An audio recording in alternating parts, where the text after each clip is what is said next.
Bueno, buenas tardes, noches a todos. Bueno, primero vamos a darle agradecimiento primero a toda FASFE, que es quien nos ha dado el apoyo económico y quien nos ha propuesto hacer esta actividad. Después quería dar las gracias a la obra social de la Caja de Burgos, que ha colaborado totalmente con la cesión del espacio y nos ha dado toda la ayuda que ha podido. Después al Burgos, que pues, nos ha cedido unos productos para poder costear también esta actividad. A los 3 participantes, que ahora os los presentaré. Y bueno, y a todos vosotros por haber venido aquí. Este es el primer acto que hacemos en público y pues quería explicaros también un poco los objetivos que tenemos como asociación. Nuestro principal interés es defender los intereses de los aficionados y sobre todo de los socios del Burgos, un poco con el fomento de la participación de los mismos a la hora de la toma de decisiones del club, en la participación de él. Sobre todo también queremos tener promover un poco una gestión pues, que sea transparente. No somos un club de fútbol y la verdad que no tenemos mucha queja sobre ello, pero bueno, siempre, como somos socios, siempre queremos tener un poco de control sobre lo que pasa. También queremos potenciar un poco la función social del equipo, que no solo sea un equipo de fútbol, también que pueda participar en otras actividades, que participe un poco en la vida de la ciudad. También queremos un poco fomentar el sentimiento de la pertenencia a la sociedad de Burgos en el equipo de fútbol, que no sea algo, que el Burgos Club de Fútbol no sea un equipo, no sea una institución aislada de la ciudad. Para todo ello, pues intentamos promover actividades como estas que hemos organizado hoy. Tenemos también, por ejemplo, pues participamos en la San Silvestre Siriana, a través de la San Silvestre Burgalesista. Realizamos el Trofeo Lucio, que no sé si lo habéis visto, que el año pasado, por ejemplo, lo ganó Fernando Carralero. La porra del Burgos Club de Fútbol, que la realizamos junto a opaburgos.com. Y este año también hemos lanzado la revista Zatorre, una revista digital que la distribuimos a través de internet. Y bueno, poco a poco pues queremos que, pues lo que decimos, que el Burgos no sea algo aislado de la ciudad, que esté metido dentro de la vida, ya no solo deportiva, sino un poco también cultural, que se le vea dentro de la ciudad. Bueno, pues dicho esto, vamos a pasar ya con el coloquio, con el pequeño debate que vamos a tener. Os quería presentar a las 3 personas que tenemos. El primero es Moque, que como sabéis, la mayoría lo conocéis, es un jugador del Burgos Club de Fútbol, de origen africano, que tiene experiencia pues, en el fútbol español y en el fútbol francés. Siempre es un punto de vista que nos puede ayudar en ello. Después os quiero presentar a Fede Castaños. Tampoco necesita mucha presentación en la ciudad, pues es jugador del Burgos, del Real Burgos, del Racing de Santander y pues bueno, ha sido también entrenador del Burgos Club de Fútbol, del Mirandés y del Racing de Santander. Y luego a Emilio Abejón. Él es miembro de la directiva de FASFE, que es la Federación de Asociación de Accionistas y Socios del Fútbol Español. De Accionistas y Socios del Fútbol Español. También está metido en Señales de Humo, que no sé si la conoceréis, es una asociación de socios del Atlético de Madrid y de accionistas del Atlético de Madrid. Y si no me equivoco, también eres uno de los potenciadores del Atlético Club. El Atlético Club de Socios, que es un equipo de fútbol que se creó paralelo, pues siguiendo iniciativas como, sobre todo en Inglaterra, del Manchester. Y bueno, yo soy Andrés, soy uno de los miembros de la Unión Burgalesista y soy quien va a moderar. Tampoco quiero moderarlo porque quiero que pues, un poco que la charla fluya. Yo simplemente me voy a limitar a unas preguntas y que el debate surja entre ellos 3. Pues nada, sobre todo, lo primero de todo, quería saber la opinión que os ha merecido la película. Simplemente una opinión, no, porque luego nos vamos a meter un poco más a fondo en ello. Buenas noches, muchas gracias por invitarme. Es un placer estar aquí en Burgos, una ciudad a la que hace muchísimos años que no venía. Sobre la película, pues a mí me parece que básicamente es una película que casi podría ser un documental. Parece hiperrealista, tanto en el estilo como en lo que cuenta. Todos hemos oído, o al menos muchos hemos oído, sobre el problema que hay con el tráfico de menores que proviene sobre todo de África, aunque también bastante de Sudamérica, y cómo algunos representantes, incluso fondos de inversión o algunos clubes participan de este tráfico de seres humanos, que es algo digamos, que convierte en indigno algo tan digno y tan bonito como el deporte que amamos los que estamos aquí, y que curiosamente con nuestro dinero, con el muchísimo dinero que se hace con los abonos, con las entradas, con las televisiones, que al fin y al cabo dinero que proviene de nosotros, pues sirve en muchos casos para que alguna gente, algunos intermediarios se hagan ricos, pues traficando con seres humanos, lo que pues en principio pues es bastante triste, evidentemente.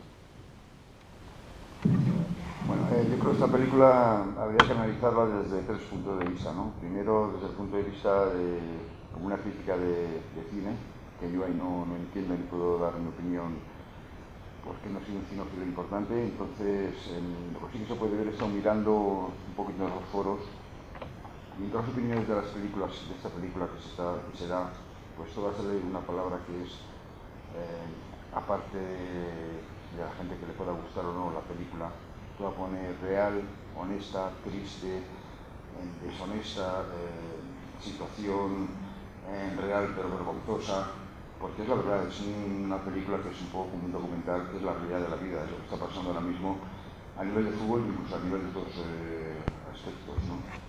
Es triste que en el siglo XXI esté sucediendo ese tráfico de personas por el interés de una serie de personas donde hay dinero, unos clubes o representantes o un montón de gente que está metida en el mundo del fútbol y que no le importa los sentimientos, no le importa jugar por las personas, no le importa dejar 20.000 personas, como ponía al final de la película, 20.000 personas de origen africano que están vagando por Europa, que algunos habrán acabado teniendo droga, otros habrán acabado igual, gracias a Dios, con un trabajo, pero se han aprovechado de esas personas, de la ilusión de esos chavales que quieren jugar al fútbol, como decía el chico, quiero jugar al fútbol, y es la verdad, la gente como yo cuando tenía 18 años quería jugar al fútbol, que los chavales solo quieren jugar al fútbol, y vienen, les engañan, y encima les hacen pagar un dinero a sus padres, traficar con sus cuerpos, casi pues un poco como suele pasar ahora incluso por las mujeres, que podría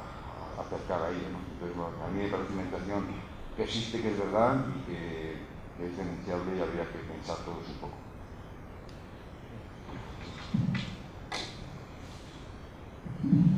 Bueno, pues nada, simplemente, bueno, aparte de que estamos todos de acuerdo que es una buena peli, yo viendo la película me daba la impresión que estaba viendo gente que he conocido que les han ocurrido exactamente lo mismo.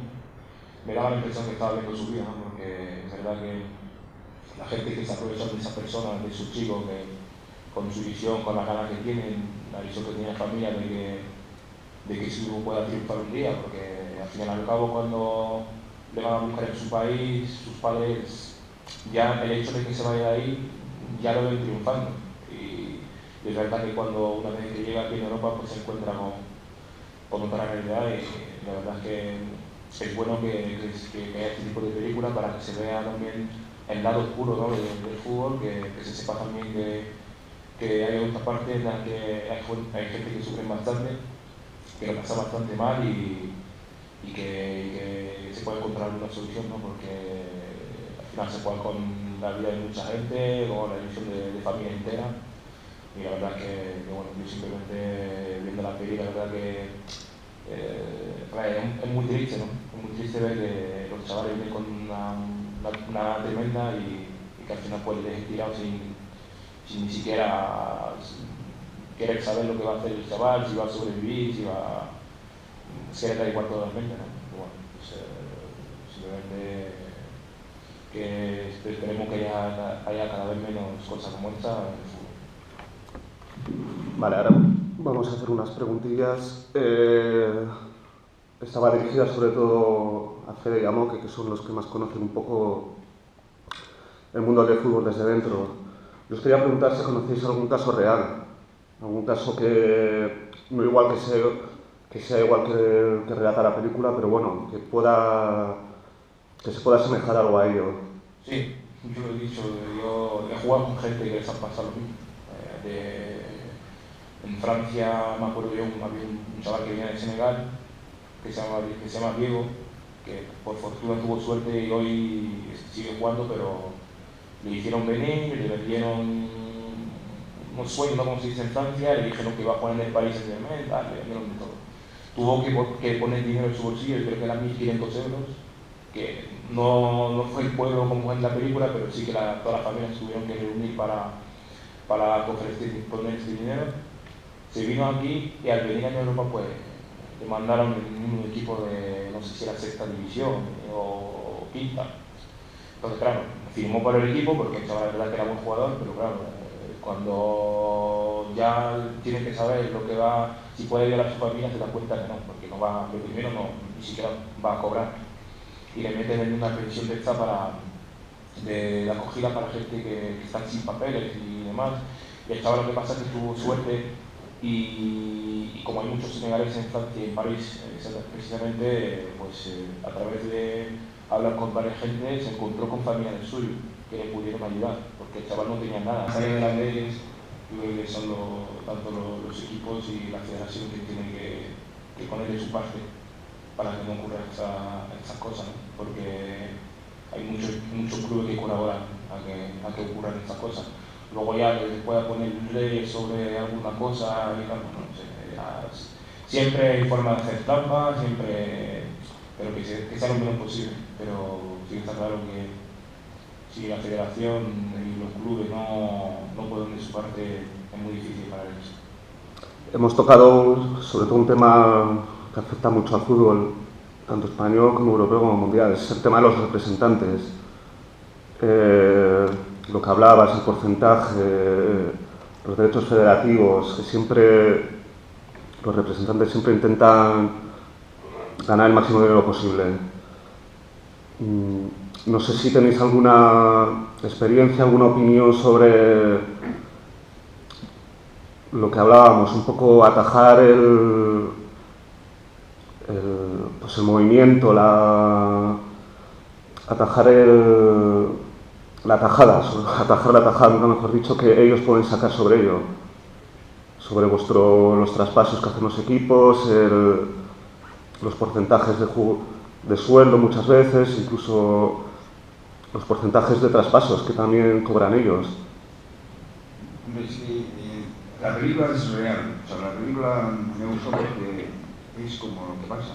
Ahora mismo los clubes tienen amigos, pueden ser representantes, pueden ser jugadores, que están por Mali o por el Congo o por Guinea, y él dice, tú contrólame chavales, cuando tengas un chaval que te guste, me llamas, yo te doy por cada chaval 1.000 euros y al chaval le traemos para acá. Y eso es difícil controlar, porque digo que el tema de la ley es muy complicado. Como si un amigo le digo, oye, ves al Congo, tienes un chaval, me le traes. Es tal cual, yo te doy 1.000 euros, te lo doy en el bolsillo y aquí se entera. Yo soy el representante, cojo al chaval y te lo llevo a ti, y aquí que eres el entrenador del equipo del X, te doy 1.000 euros y le dejas entrenar al chaval y te lo metes al bolsillo, demuéstramelo. Es difícil, realmente es triste, pero se meten así. Difícil de solucionar porque no puedes ir con una pistola detrás de todo el representante. Pero lo que sucede es eso, tú le coges, te doy 1.000 euros y le presento el equipo y me reparto 1.000 euros. Demuéstramelo. Es triste, pero es lo que sucede. Por esa película me gusta porque es la verdad. ¿Cómo se puede solucionarlo? No lo sé. ¿Cómo se puede solucionar el tema del fútbol? En ese aspecto, complicado. Pero por lo menos saber que existe. Porque habría que saber que está el problema, pero luego pensar cómo sacar el problema. Porque muchos jugadores, incluso a nivel de arriba, se manejan por interés económico. Si se puede sacar el paso por un jugador, lo despachamos, y si no, se puede ir a bajar y me da igual que se vaya a donde se vaya. Me interesa un jugador en el cual puedo sacar 20 millones de euros y de ahí repartimos 5 cada uno. Es que es así, tristemente es así, y vergonzoso, pero es así. Vamos a ver, hay Tienes toda la razón, es muy complicado en un sistema en el que se maneja tanto dinero el que la parte débil pues no se vea manipulada y se vea sometida pues a las cosas que hemos visto. Lo que sí es verdad es que no hay absolutamente ninguna voluntad, y cuando no hay ninguna voluntad pues todo parece siempre imposible.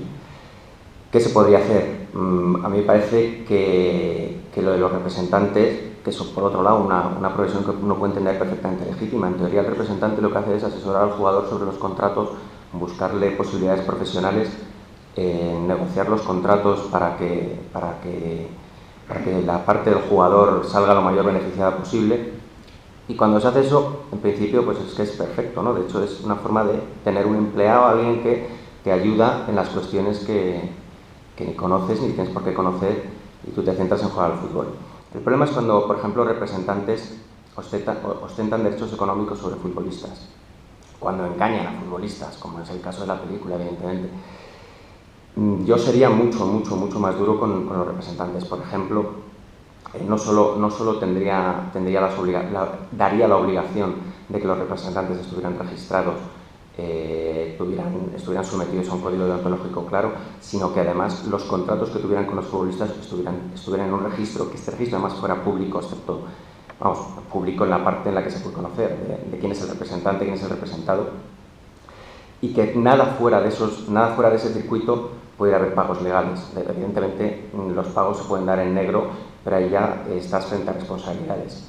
Luego, por otro lado, una de las cosas que se da muy poco es formación y capacidad de empoderamiento a los futbolistas. Cualquier futbolista que jugara a nivel profesional, entiendo que debería tener, y esto yo creo que es trabajo por un lado de la federación y por otro lado de las asociaciones y sindicatos de futbolistas, en dar asesoramiento centralizado y formación sobre su carrera profesional, lo que es un contrato, las cosas que se pueden hacer y las cosas que no se pueden hacer. Pero vamos, trabajando desde los dos ámbitos, por un lado desde el ámbito legal y desde luego limitando mucho el poder de los representantes, haciendo un registro público de contratos, de quién es y en qué porcentajes es el jugador de qué representante, de tal manera que no pueden aparecer filas de 3 representantes ostentando derechos peculiares, y luego, por supuesto, prohibiendo los derechos de terceros sobre futbolistas. En Inglaterra está prohibido, en Francia está prohibido, y en España pues parece que el señor Tebas es un gran partidario de esto. Evidentemente, a mi entender, la legislación española debería prohibir los derechos de terceros sobre contratos con futbolistas. Nadie que no sea club o jugador tiene absolutamente ningún derecho sobre la vida laboral de un jugador. Lo siguiente es el esclavismo. Hombre, lo que está claro es que el representante es necesario ahora mismo, ¿no? Porque un jugador no tiene ni la posibilidad de llegar a todos los clubes de España, ni la posibilidad de saber negociar.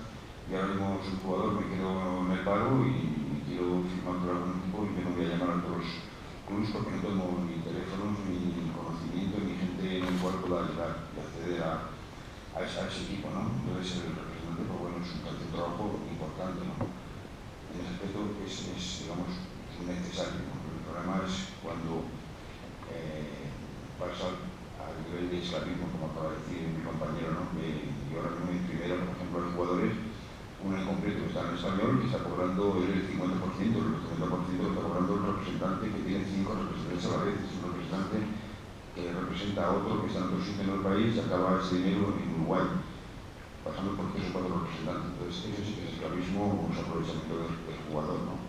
Entonces, es una solución, pues igual hace tener que tomar medidas de un listado, de tener un control de todos los jugadores que están libres, de tener unos precios o unos sueldos estipulados cada uno y un listado que sea abierto para todos los clubes que puedan dirigirse a ese listado y que puedan acceder a todos los jugadores que están libres y no esperar a que te lo ofrezcan por vía de un representante, ¿no? Entonces, ese igual hace porque le ayuda a los jugadores en ese aspecto, podría hacer bastante, porque estás en un equipo, necesitas un lateral derecho y llamas a los representantes, yo como un lateral derecho.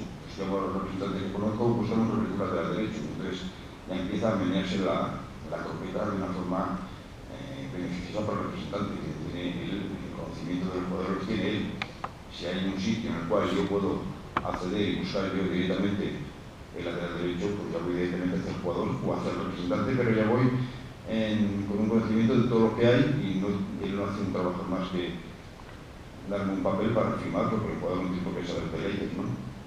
Yo creo que tiene que ser de alguna forma así más sencilla y menos enrevesada.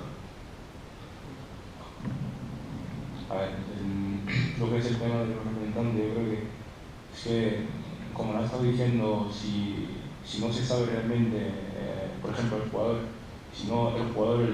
si no se sabe las leyes o una parte importante de lo que se le puede cobrar y lo que no, o sea, que el chaval está sin equipo y le viene cualquier representante y le dice, bueno, pues vas a cobrar tanto, pero yo te cojo, como en el caso de la película, un 60%, el jugador va a decir que sí, porque al final no, porque ya lo dije, a mí casi me pasan unas cosas parecidas, para decir lo mismo, y yo, pues por suerte sí que me había enterado antes de que no había un tope que no me podían cobrar más dinero, ¿no?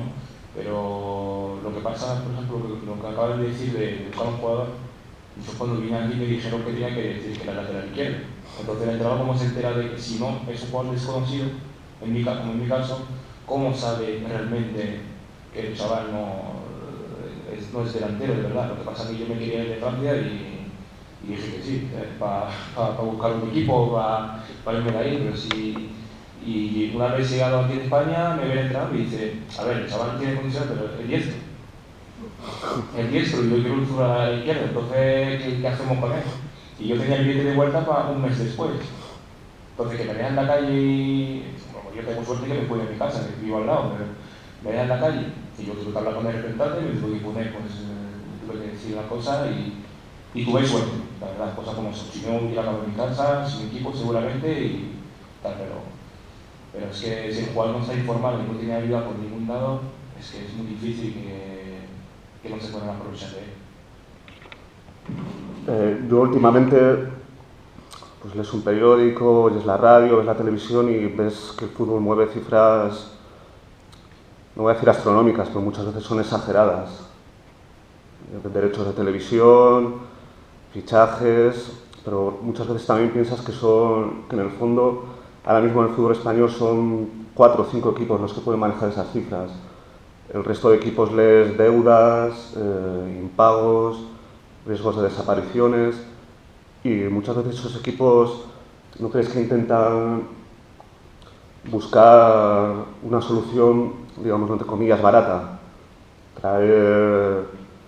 Intentar confiar, como en el caso que hemos visto del equipo que estaba a punto de descender a regional preferente y intentaba tirar de uno de los 2 chicos que había venido. ¿No creéis que también ese estado de fútbol, que actualmente la verdad que está, por lo menos en mi opinión, yo creo que está en ruina, si no en ruina, una semi-ruina prácticamente, ¿no creéis que ese estado del fútbol actual favorece en estas situaciones? Hombre, ahora mismo la situación del fútbol está, lo sabemos, económicamente mal, ¿no? Estando 4 equipos, el resto, pues todos han entrado en concurso, todos están en ERES, todos tienen deudas con seguridad social, con Hacienda, eso lo tenemos claro y eso existe, ¿no? Pero yo creo que no es una causa por la cual ahora el tema de los clubes que están mal económicamente quiera entrar gente inmigrantes, ¿no? Yo creo que vaya muy relacionado. Realmente el inmigrante, el jugador que quiere entrar de fuera es un jugador que les consigue presentar y hacerse con los poderes de ese jugador y que den posibilidades de 3 años, pues si traen 20, les triunfe uno y ese uno les traspase por 10 millones de euros y ahí está la ganancia, ¿no? En que un traspaso de suerte de un jugador, en ese jugador ganen lo que ha perdido en el resto. Y con el resto lo que hacen es mantener para el consumo, para el mantenimiento de las pensiones y de los viajes. O sea, un chaval que estos 3 años vagando por ahí, que te dé un club 2.000 eurillos o 2.000 eurillos y con eso ya pagas lo que te has gastado en los viajes. O sea, realmente con eso no ganan, pero mantienen, digamos, los viajes y luego si tienen la suerte y la fortuna de coger un jugador y hacerle famoso, con eso ganan dinero, como pasan con los chavales de aquí, tanto el día por Playa Fría, por los sitios de San Juan de los chavales, están cogiendo a todos los chavales, un representante, con un chaval de 15 años que parte tristes, que mis padres los padres tienen hijos dejarlos y olvidaron de los representantes. Es que mi hijo tiene representante, pues peor. Con chavales con 8 años, con 10 años, se sienten orgullosos porque tienen representante que olvidarlos del tema. Y los chavales cogen a todos. Les regalan un día un pin, otro día unas botas y les engañan de todos. Pues si consiguen que entre 1000 que tienen uno triunfa, con ese uno ya ganan para todos, ¿no? Entonces, realmente es el trabajo de ellos, no es la causa de la pobreza del fútbol ahora mismo, que se aprovechen más de eso, ¿no? Ahora mismo son dos imágenes, digamos, separados, ¿no? La pobreza o la crisis económica del fútbol está unida mucho a la crisis de España y de la construcción, porque iba casi todo un poquito unido. Va a costar y solo se van a agrandar los dos equipos grandes. Van a crecer para arriba, como en España las grandes empresas, y los inmediatos nos vamos a ir a currar el agua todos. Yo estoy algo de acuerdo con Fede, y es el que a lo mejor no hay tanto vínculo entre la situación económica de los clubes y este tipo de prácticas. Este tipo de prácticas evidentemente son muy lucrativas. El hecho de que clubes medianos acojan jugadores con la intención luego de dar el pelotazo vendiéndoselo a los pocos clubes que realmente tienen dinero para pagar los grandes traspasos, que en España pues son 2 más otros 2 o 3. Pero lo que sí es verdad es que mientras que algunos clubes sacaban mucha pasta en los últimos años, pues por los contratos de televisión que cada vez iban creciendo hasta que parece que se estrellan a través de contratos de comercialización y publicidad y a través pues de recalificaciones urbanísticas. Pues hemos visto cómo se han tirado muchos estadios para rehacerlos y en los antiguos terrenos pues hacer vivienda o hacer otro tipo de edificaciones que con la recalificación pues han financiado clubes. El caso es que es verdad que esta gran pata, la pata de los derechos televisivos, pues ha bajado, la pata de las recalificaciones urbanísticas ha bajado, los patrocinios y los derechos de comercialización han reducido también por lo general, excepto quitando los casos de Real Madrid y Barcelona y un poco menor medida del Atlético de Madrid, también se han reducido bastante. Sin embargo, el negocio de transferir jugadores es de los pocos que ha subido en España. Vamos a decir que por lo general porque son jugadores que luego hemos vendido a equipos extranjeros. ¿Qué sucede con esto? Pues que hay clubes, a mí ahora mismo se me viene a la cabeza el Real Zaragoza, cuyo presidente, ahora encausado por otros motivos, pues es confeso partícipe en fondos de inversión de jugadores y que ha tenido alguna serie de traspasos de jugadores muy dudosos, sobre todo con clubes portugueses. El Atleti de Madrid pre-Simeone, y esperemos que no el post-Simeone, también se ha dedicado a eso. Hay casos divertidísimos como una rueda de prensa hace 2 o 3 años en el Calderón, en el que un periodista preguntaba por un jugador que acaba de dar de alta el Atlético de Madrid en la federación. Es un listado que se puede ver por internet, los jugadores que tiene dados de alta cada club en primera división, y el entrenador diciendo: yo no sé quién es este señor, yo no sé quién es este señor. Bueno, pues ese señor estuvo 24 horas y era un jugador africano que venía procedente de un club vietnamita y terminó jugando en el Sporting de Braga esa misma temporada. Yo ni recuerdo el nombre, la verdad es que estamos hablando de una cosa que pasó hace apenas 2 o 3 años. ¿Por qué se necesitaba que pasara por el Atlético de Madrid? Pues para activar los derechos, porque solo un club puede tener derechos federativos y solo los derechos federativos se pueden traspasar a otro club, que además tiene que ser a otro club, no puede ser propiedad de un señor, los derechos federativos, aunque un señor puede ostentar derechos económicos sobre eso.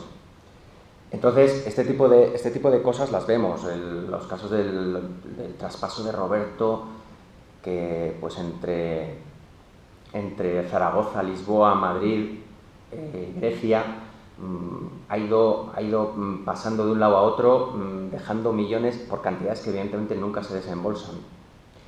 Pues este tipo de cosas sí que se están dando más, porque es verdad, algunos clubes, por ejemplo, ya el caso del Zaragoza es paradigmático en este tipo de cosas. Ahora, habiéndose cerrado otros grifos, este grifo es el que sigue abierto.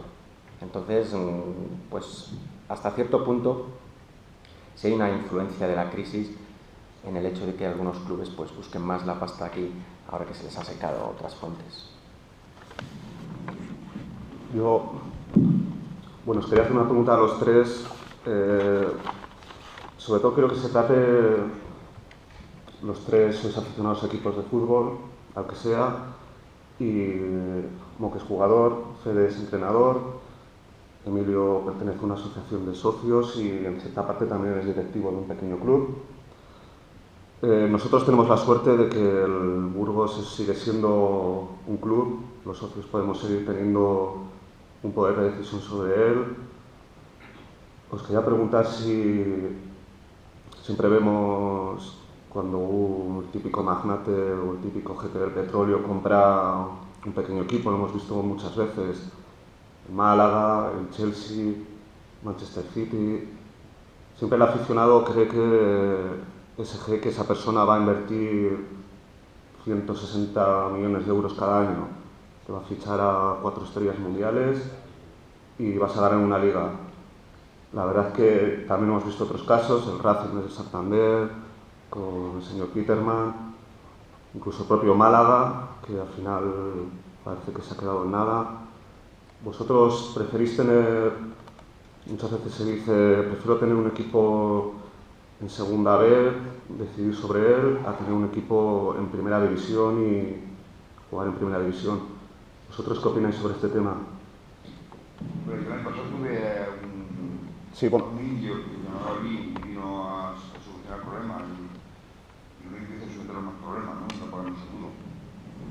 O sea que yo ahora mismo si te digo que me voy a Hong Kong y quiero comprar un equipo, aquí cuando viene algo. O sea, lo que viene algo. O sea, yo soy partidario y creo que ahora mismo los clubes que llevan más un club como Burgos, gente de Burgos, gente implicada, y a mí me gustaría jugar en primera y tener un Mercedes, pero si no tengo dinero para un Mercedes me compraré un Gol y si no me compraré un R5. O sea, yo creo que vivir con lo que ganas y gastarte un duro menos siempre. Eso es lógico. O sea, voy a gastar yo más, en mi casa no me gasto más de lo que yo gano, no puedo. O sea, el fútbol tiene que ser igual, que me gustaría estar en primera, me gustaría estar en primera y querer lucharle en primera playa del mar en Santander, pero yo creo que la vida es así, o sea, gente que haga las cosas bien, y se puede estar más arriba, pues mejor, si la base del trabajo, aparte de lo que tienes, si eres listo, si trabajas bien, si eres constante, si eres espabilado y te reúnes un grupo de trabajo bueno,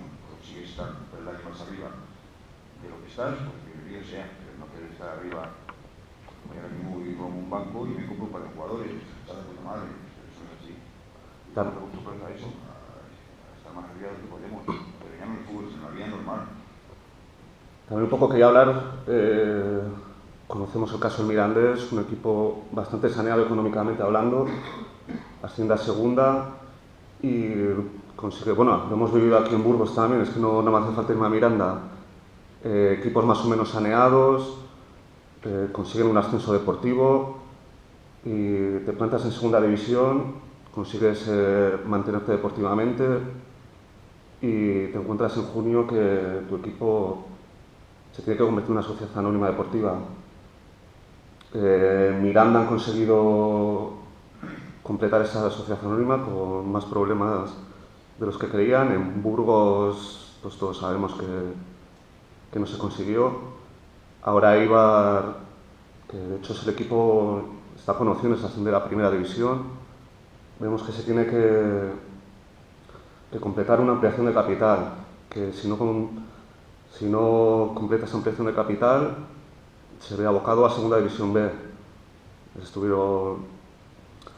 No saben si lo van a poder hacer y se puede dar el hecho de que el Eibar consiga el ascenso deportivo a primera división y por no completar esa ampliación de capital, el año que viene juegue, espero que en Burgos no, pero juegue en segunda división B. ¿Qué opináis? ¿Qué se podría cambiar para ello? Para que no ocurra. Vamos a ver, el caso de Eibar es un caso además sangrante porque indica que incluso haciendo bien las cosas el que los otros las hagan mal te obligan a perder tus derechos que has generado en el terreno de juego. El caso, la ley del deporte obliga a ser sociedad anónima deportiva cuando accedes a categoría profesional y te obliga a capitalizar un porcentaje similar aproximadamente al presupuesto anual del resto de participantes en la categoría. Con lo cual, cuanto más presupuesto se ponen los demás equipos, presupuesto que luego son ficticios porque muchas veces los ingresos no llegan a lo que tienen presupuestado, pues quiere decir que tú tienes que capitalizar un porcentaje alto de lo que tienen que hacer ellos. ¿Qué quiere decir esto? Que aunque yo lo haga muy bien, si todos los demás se presupuestan 5 millones de euros, que es un presupuesto muy moderado ahora mismo en la segunda división, pues resulta que yo tengo que capitalizar lo mismo que ellos. Es algo kafkiano, es decir, si yo soy moderado, me obligan a no serlo. Es evidente que es injusto. En teoría se está tramitando, hay un borrador de una nueva ley de deporte profesional que, además de eliminar la obligación de ser sociedad anónima, tiene que entrar en desincentivar este tipo de actividades, en desincentivar el que la gente haga presupuestos altos pensando, pues eso, tú, por ejemplo, te puedes presupuestar a perder 2 millones este año en segunda división, contando con que el año que viene, si tienes un contrato televisivo en primera división, como poco vas a ganar 12 o 14 millones. ¿Qué pasa? Que ascienden los que ascienden, y si todos los equipos hacen eso y solo ascienden los mismos, pues quiere decir que la mayoría de los equipos que presupuestan 2 o 3 millones de pérdidas, pues están abocados al fracaso y al fracaso económico. Pero lo peor no es que estén abocados al fracaso ellos, lo peor es que están abocando al fracaso a otros, a los que le obligan a capitalizar esas cantidades, aunque ellos están manteniendo presupuestos muy equilibrados en ingresos y gastos. La solución para mi caso es evidente. O sea, el sistema de capitalización y las obligaciones económicas para competir, a mí me parece que están muy bien, en tanto en cuanto le obligues a los clubes a no vivir por encima de sus posibilidades, ni a presupuestar ascensos que solo van a conseguir 2 y no lo pueden presupuestar evidentemente 18. Por supuesto, la obligación de ser sociedad anónima es, aparte de ilegal, porque contraviene la igualdad de oportunidades, porque contraviene la Directiva de Servicios de la Unión Europea, a lo que hace además es hacer que los clubes sean propiedad de una persona. Y un club de fútbol, que es un sentimiento de mucha gente y que es una entidad que participa de la vida ciudadana y que es una entidad de la sociedad civil de una ciudad, no puede ni debe pertenecer a una sola persona, porque una sola persona no puede representar el sentir de muchos, y porque además es poner en riesgo una entidad, vincularla a una sola persona. Si esa persona se aburre del equipo, se arruina, se muere y sus herederos pasan totalmente del club, pues ese club está en serios problemas de supervivencia, sencillamente porque tenían todos los huevos en la misma cesta, cuando es una entidad de la sociedad civil y que representa pues a cientos o miles o decenas de miles o centenares de miles o millones de aficionados al club. Ahora que habla de ciudades que están volcadas con el equipo, a mí ahora, además, mejor que estamos que aquí, me viene a la cabeza Cádiz. Cádiz es una ciudad segunda B, pues llevaba mucha gente al campo, como puede ser Oviedo, y es un equipo que está en una situación realmente... El otro día leí que los jugadores, el equipo creo que tenía lo justo para viajar, o incluso se tenían que pagar ellos mismos el viaje. ¿Tú has vivido esa situación? ¿Qué puede...? Pues sí, la he vivido. Yo creo que desde que estoy en España es la primera vez que no estoy teniendo problemas a nivel económico. O sea pero sí que el Cádiz está pasando por una situación muy complicada, como muchos equipos de segunda vez. Yo estoy siguiendo también la historia del Cádiz, que bueno, estaba ahí 3 años y es una pena ver que un club tan grande con tanto aficionado, una ciudad que tú ves la gente llevan su camiseta, es que no sé, lo primero antes de mucha gente, antes de hablarse del Barcelona o del Madrid, hablan del Cádiz. Y lo malo es que, claro, dejan los poderes del club en manos de gente que no, como te digo, en Francia, por ejemplo, tú llegas a un equipo antes de que empiece la liga, tú tienes que tener, digamos, el presupuesto lo tienes que tener ya cerrado con la federación y todo, o sea que tienes que tenerlo cubierto. Tú no puedes llegar y decir, venga, pues vamos a poner tanto dinero y lo que pasa en Cádiz, que han venido, que han pagado una parte de la compra y no han pagado la otra, y ahora los que los pagan pues son los jugadores, los aficionados, que lo están pasando muy mal, y los empleados también del club que están sin cobrar. ¿Por qué? Porque se han hecho las cosas muy mal, se han dejado en manos de gente que, yo lo dije en su momento cuando estuve ahí, a mí se me daba igual, porque yo estaba viendo lo que estaba pasando y llevamos 4 meses sin cobrar. Y no tener dinero este año como está pasando para viajar, pues es una pena, ¿no? Y tuvo que venir Cruzcampo, creo, va a darle el viaje. Pero no pueden estar toda la temporada así, que están en el concursar, y lo que pasa es que los que están arriba pues tienen el club entre sus manos y hacen lo que les da la gana. Bueno, más o menos vamos bien de tiempo. Intentaremos hacer una ronda de preguntas. Lo único, me ha venido a la cabeza, hace año y medio más o menos, en enero del año pasado, estuvimos 3 miembros de Unionismo Progresista en Madrid, en unas jornadas que organizaba FASFE, y la verdad que es algo. Quería sobre todo que nos explicara Emilio, que es quien más lo conoce. Es un modelo que para mí es envidiable y que ojalá se pudiera aplicar en España, que es el modelo que se aplica en Alemania, el 50+1. Creo que solo hay un equipo alemán que no lo aplica. 2. Me comenta 2, Wolfsburgo por Volkswagen y el Bayer Leverkusen por la Bayern. La verdad es que es un modelo, como he dicho, envidiable, y pues me gustaría que conocierais un poco en qué consiste, porque en España la verdad es que no es muy extendido, no es muy conocido. Bueno, extendido creo que no lo... De hecho me comenta que está prohibido, pero es que no es ni conocido. Quería que, lo que digo antes de un poco de 2 o 3 preguntas que pueda hacer el público, que Emilio nos explicara en qué consiste ese modelo. El fútbol alemán es el fútbol profesional más saneado económicamente. Sus clubes, el francés sería el otro modelo que también tiene mucho control financiero, y tienen además una regla que obliga a que los clubes de fútbol sean propiedad de sus socios, justo lo contrario que en España, ¿no? Que cuando llega a esa categoría profesional cualquiera puede hacerse con la propiedad de un club. Existe una regla que se llama la regla del 50+1, y es que los clubes de fútbol, que son asociaciones civiles, democráticas, como puede ser el Burgos ahora mismo, o como son casi todos los equipos de segunda B hacia abajo, y Real Madrid, Barcelona, Athletic de Bilbao y Osasuna en la categoría profesional, pues los clubes son así, a los que se les permite crear, para gestionar su primer equipo, su equipo profesional, se les permite crear una sociedad anónima. Pero esta sociedad anónima, al contrario que en España, existe la obligación de que la mitad más una de las acciones de esa sociedad anónima sean propiedad del club. Por lo tanto, los socios democráticamente eligen lo que pasa en el primer equipo también.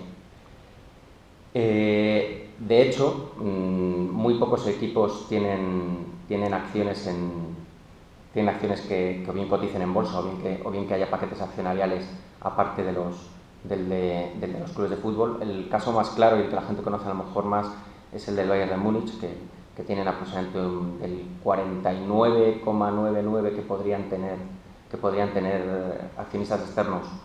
Pues solo me parece que Saudi, Adidas y Allianz tienen 20 o 30. Allianz por aquello del estadio cuando lo construyeron, que emitieron acciones para capitalizarlo. Y luego está el caso del Borussia, que sí tiene unas cuantas acciones que cotizan en bolsa, no sé si debe tener un 10 o un 20% de las acciones también que cotizan en bolsa. Todos los demás, prácticamente, incluso teniendo sociedad anónima, la sociedad anónima es 100% del club de fútbol.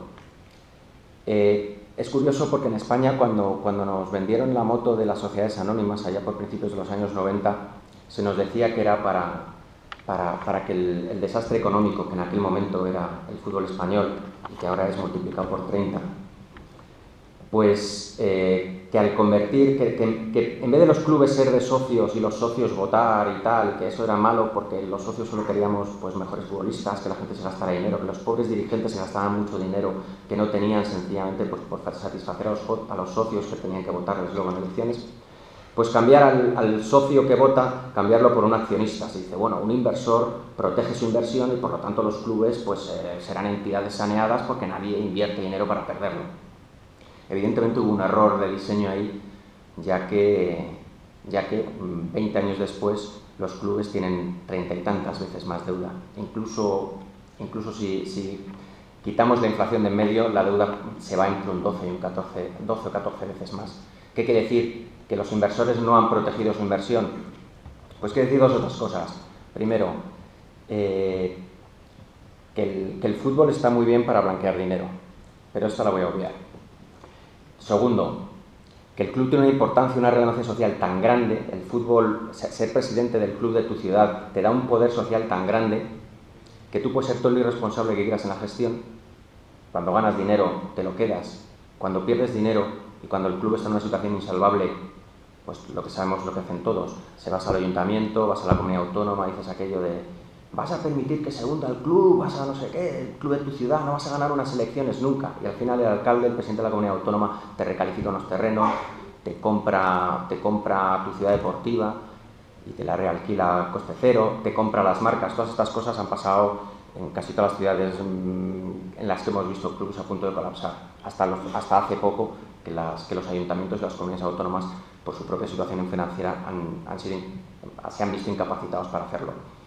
Pues entonces vemos que el desequilibrio económico de los clubes no provenía de que fuéramos socios y que nos gustaría tener pues, mejores jugadores que peores, evidentemente, a todos nos gusta, sino que provenía de la relevancia social y de que al fin y al cabo cuando el club es rehén, o sea, una persona es dueña y por lo tanto el mercado cautivo que es su afición es rehén, pues puede ser utilizado pues, en contra de alcaldes, presidentes de comunidad autónoma, etc. Lo que quiere decir que al eliminar a los aficionados de la ecuación de control y de la ecuación de propiedad de los clubes, no solo no hicimos algo bueno, que era lo que se pretendía, sustituyendo al socio por el inversor, sino que hicimos algo muy, muy malo, y es darle el poder a dueños de clubes para utilizar como rehenes a los propios clubes para sacar ventajas de las instituciones. Porque es verdad que yo apenas conozco a ningún inversor o ningún dueño de club de fútbol español que haya perdido dinero, y sí conozco a muchos que han ganado mucho dinero, y los que no han ganado dinero con su actividad con el club la han ganado a través de negocios, sobre todo de construcción, pero también de otro tipo, con las administraciones o provenientes de la relevancia que les daba ser presidente del club.